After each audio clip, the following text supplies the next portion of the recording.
Hello दोस्तों, कैसे हैं। मार्केट का एक हफ्ता और निकल गया एंड इसके साथ October month has almost come to an end. 30th October Sunday है, उसके बाद सिर्फ एक ही दिन बचता है which is 31st October which is Monday. But anyways, at the end of the week what we usually do is we publish this week's chart of the week.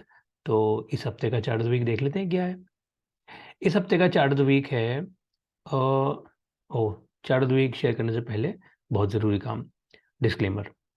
This particular chart that I'm going to share is not at all for investment or trading purposes. This is only and only for education purposes. The purpose is to understand the price action, understand the theory behind it, and if you buy anything on the basis of this chart, the profit is yours. If you lose, the loss is yours. आप अगर कुछ profit बनाएंगे तो आपका होगा, अगर आप कुछ लॉस कमाएंगे, गवाएंगे तो भी आपका ही होगा। चलिए, तो इस डिस्क्लेमर के साथ इस वीक का चार्ट ऑफ द वीक देख लेते हैं। इस वीक का चार्ट ऑफ द वीक है about this index called Nifty energy index. So अगर आपको याद हो, इस मंथ के स्टार्टिंग में हमने एक इंडेक्स डिस्कस किया था which was the Nifty CPSC index. तो इस वीक हम निफ्टी एनर्जी इंडेक्स का चार्ट देखेंगे। तो निफ्टी एनर्जी इंडेक्स का चार्ट देखने से पहले एक बार निफ्टी एनर्जी इंडेक्स ही देख लेते हैं। तो चलो, निफ्टी एनर्जी इंडेक्स का मैं जल्दी से फैक्ट शीट आपके साथ ओपन करता हूं और देखते हैं निफ्टी एनर्जी इंडेक्स है क्या।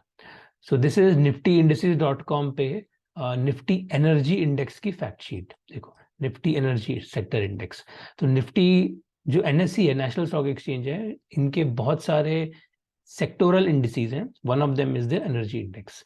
तो एनर्जी इंडेक्स में क्या है अब देख लेते हैं। Energy index includes companies belonging to petroleum, gas and power sectors. ठीक है, तो बेसिक ये तीन, energy as a name suggest, so it's all about any companies which produce energy, right? So index comprises of top 10 companies listed on the NSE. तो NSE में जो petroleum, gas and power sectors की top 10 companies हैं वो इस index का part है। And top 10 in terms of their free float market cap. तो मार्केट कैप जिन टॉप 10 कंपनीज की है वो कंपनीज एनर्जी इंडेक्स का पार्ट है। ठीक है, and the main focus is petroleum, gas and power. चलो, तो अब इसके साथ देख लेते हैं इस इंडेक्स के मेन कॉन्स्टिट्यूएंट्स कौन से हैं। So this data is September 30th। ठीक है, हर मंथ के एंड पे ये अपडेट होता है। तो ये सितंबर का डेटा है, कल अक्टूबर 31st हो जाएगी तो अक्टूबर का डेटा भी आ जाएगा, बट ज़्यादा फर्क नहीं पड़ेगा। तो एक बार देख लेते हैं what are the top constituents. So this is the top constituents by weight. ठीक है, सो अब टॉप कॉन्स्टिट्यूएंट्स कौन कौन से हैं। सबसे बड़ा है रिलायंस इंडस्ट्रीज, कोई डाउट ही नहीं है, एनर्जी है तो रिलायंस तो होगा ही होगा। and the weight is look at 33% लगभग। so almost 33, 1/3 of this particular index is Reliance Industries। उसके बाद अदानी की दो कंपनीज हैं, अदानी ट्रांसमिशन, अदानी ग्रीन, जो कि 12-11% है। फिर आ जाती है एनटीपीसी 10%, पावर ग्रिड 10%। बस ये 5 कंपनीज जो हैं ये 75% ऑफ द इंडेक्स है। ठीक है, तो ये 5 कंपनीज अगर मूव होंगी तो इंडेक्स उस डायरेक्शन में जाएगा ही जाएगा, कोई डाउट ही नहीं है। अगर ये ऊपर जाएंगे तो इंडेक्स ऊपर जाएगा, ये नीचे जाएंगे तो इंडेक्स नीचे जाएगा। मोस्ट इंपॉर्टेंटली रिलायंस, क्योंकि इस इंडेक्स में ऑलमोस्ट 33% वेटेज रखता है, देयरफॉर रिलायंस, इस इंडेक्स को ऊपर जाना है तो रिलायंस को ऊपर जाना ही पड़ेगा।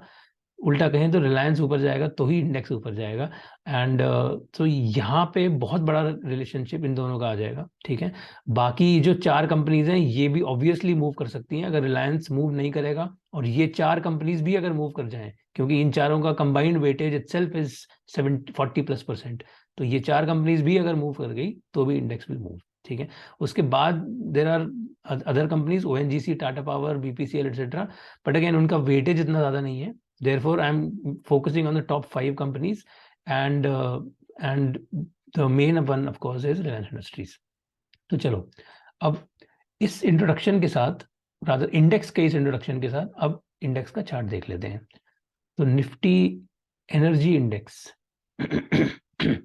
अब हम आ गए हमारे ट्रेडिंग व्यू टर्मिनल पे। सो this is Nifty energy index का 1 वीक चार्ट। ठीक है, वीकली चार्ट है ये निफ्टी एनर्जी का। Now let's see what is happening in this chart. सबसे पहले तो थोड़ा सा जूम इन करें। दिस वाज द मार्च 2020, ये जो कोविड का जो फॉल था उसके बाद से ये इंडेक्स अगर आप देखो तो continuously it has been on a rise. Price ऊपर जाता है, एक फ्लैग बनता है, एक दो महीना, फिर से 6 महीने प्राइस ऊपर जाता है, फिर एक फ्लैग बनता है 2 महीने का, फिर प्राइस ऊपर जाता है, फिर एक फ्लैग बनता है, फिर प्राइस ऊपर जाता है, फिर एक फ्लैग बनता है, फिर प्राइस ऊपर जाता है। And this was the most recent top which happened in April of this year, April 2022। नीचे आप डेट देख सकते हैं 25 अप्रैल 2022।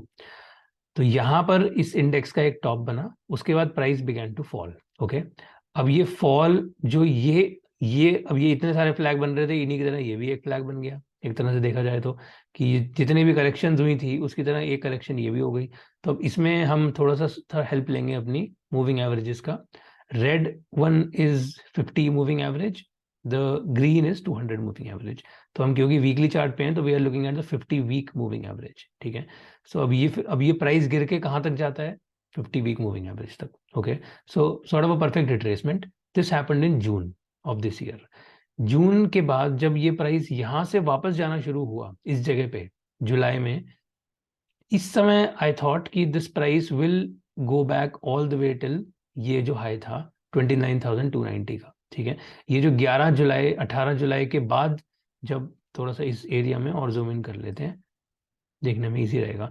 ये जो 11-18 जुलाई का जो प्राइस एक्शन था, इसके बाद I was under this impression कि now this will go all the way till 29,290। ठीक है, क्योंकि 50 पे बहुत परफेक्ट रिट्रेसमेंट हो गई है तो प्राइस यूजुअली चला ही जाता है, इतनी फाइट नहीं होती है। लेकिन क्या हुआ, इंटरेस्टिंगली प्राइस यहाँ इस जोन में जाके रुक के और अचानक से 2 वीक एकदम पलटी मार दी। This was a surprise to me frankly, क्योंकि आई वाज एक्चुअली थिंकिंग कि ये प्राइस ऊपर जाएगा, और यहाँ पे एकदम से नीचे 2 हफ्ते में प्राइस ने बहुत ही ज्यादा शार्प सेल ऑफ किया and all these bulls got trapped. Okay, अब अगर इसको डे चार्ट पे जूम इन करेंगे तो we can get a better sense of what happened. So this is Nifty energy index on the day chart. Okay, ये जो retracement था, again red line is the 50 moving average, green is the 200। So ये जो पहला वाला retracement था जो हम जून का प्राइस देख रहे थे वो अब यहाँ पर है। तो डे चार्ट पे this this is green, so this is 200 moving average. ठीक है, 200 day moving average which is very important line. तो वीकली चार्ट पे जो 50 था वो डे चार्ट पे 200 है, रफली 1:4 1:5 का रेशो बन जाता है। तो डे चार्ट पे जब ये अगेन प्राइस जब ये यहाँ जा रहा था 18-19 जुलाई को इस जगह पे, देन आई थॉट कि now the price will go all the way till 29,290, ये जो प्रीवियस हाई है यहाँ तक। बट प्राइस ने क्या किया, उसके पहले एक वेज बना दिया। ठीक है, wedge as we have discussed on so many occasions in these videos, a wedge is a bearish structure. Wedge तभी बनता है जब बुल्स में स्ट्रेंथ नहीं होती है। अगर बुल्स में स्ट्रेंथ होती तो शायद ये जो ब्रेकआउट, ये जो प्राइस था 2 दिन का, इसके बाद यहीं पे ही जाके price would have made this 29,290। ठीक है, बट उतनी स्ट्रेंथ नहीं थी, वेज बन गया और वेज के बाद प्राइस बिगैन टू फॉल। तो ये जो फॉल आया, this was essentially, this wedge was a precursor, a foreshadowing to this particular fall. ठीक है, फिर ये फॉल आता है कहाँ तक, अगेन वापस इसी 200 डे मूविंग एवरेज पे ही फॉल आ गया। एंड देन उसके बाद now in the last 2 days price has again begun to move up. ठीक है, तो अब अगर हम वापस वीकली चार्ट पे जाएं, निफ्टी एनर्जी वीकली चार्ट, सो इस उसका 200 इसका 50, इट्स द सिमिलर थिंग। तो अब यहाँ पर प्राइस ने बेसिकली क्या किया है, पहला एक बाउंस दिया 50 पे, ऊपर गया इस जगह तक, दिस वाज 28,112, 28,100 रफली। यहाँ से वापस रिवर्स होके now the price is again ready to go back in the upward direction. तो अब ऐसा लग रहा है कि bulls are again strong, which means that we can see the price going all the way at least till 28,100। यहाँ तक तो एटलीस्ट हम एक्सपेक्ट कर ही सकते हैं प्राइस जाएगा, if not all the way till 29,290। ठीक है, अगर पूरा 29,290 पे नहीं भी जाता है तो भी in the coming weeks we can expect price to go at least till 28,100। ठीक है, so this is the price action. और again as we said, main जो 5 स्टॉक्स हैं वो कौन से हैं, Reliance, Adani transmission, Adani greens, power grid और एनटीपीसी। तो बेसिकली ये 5 स्टॉक्स का एक बुलिश थीसिस जो है वो निफ्टी एनर्जी में कंबाइन होके हमें दिख रही है। एंड रिलायंस हम अपने डेली वीडियोस में जो डिस्कस करते हैं उसमें यही होता है कि रिलायंस इस समय एक बहुत ही क्रूशियल लेवल पे है, विच इज 2525, 2525। अगर 2525 को रिलायंस ऊपर की तरफ तोड़ता है तो 2650 के आसपास एंड देन 2800, ये दो प्राइसेस दूर नहीं है। तो इनफैक्ट 2650 तो बहुत जल्दी आ सकता है, और रिलायंस का 2650 मुझे लगता है इसका 28,000 कहीं ना कहीं सिमिलर होना चाहिए, और रिलायंस का 2800 इसका 29,290 होना चाहिए। तो अगर रिलायंस बेसिकली अगर हम रिलायंस की एक बुलिश थीसिस बनाएंगे अगले कुछ वीक्स में, तो this chart is also going to do what we are expecting it to do. Okay, plus बाकी स्टॉक्स तो हैं ऑब्वियसली, अदानी के स्टॉक्स तो बहुत ज्यादा ऊपर जाते हैं। तो let's see, I mean it's too soon to say, but this looks bullish to me, and with that idea I thought कि इस वीक का निफ्टी एनर्जी का चार्ट शेयर किया जाए। आशा करता हूँ ये चार्ट ऑफ द वीक में निफ्टी एनर्जी का चार्ट आपको पसंद आया। अगर पसंद आया तो लाइक कर दो, और अगर if you want to see any particular stock analysis particularly from the perspective of price action, fundamentals हम अभी फिलहाल बहुत ज्यादा फोकस नहीं कर रहे हैं फंडामेंटल्स के ऊपर, we are mainly focusing on the price action of these of the stocks. So if you want to discuss any particular chart, any particular stock, आप हमें कमेंट्स में लिख के बता सकते हैं, and we will share those particular charts as well. So let's close this week's chart of the week, and subscribe कर दो चैनल को, and so that आपके पास वीडियोस आते रहेंगे। चलिए, so I'll see you next week in this segment. Until then, have a good day. Thank you. Bye bye.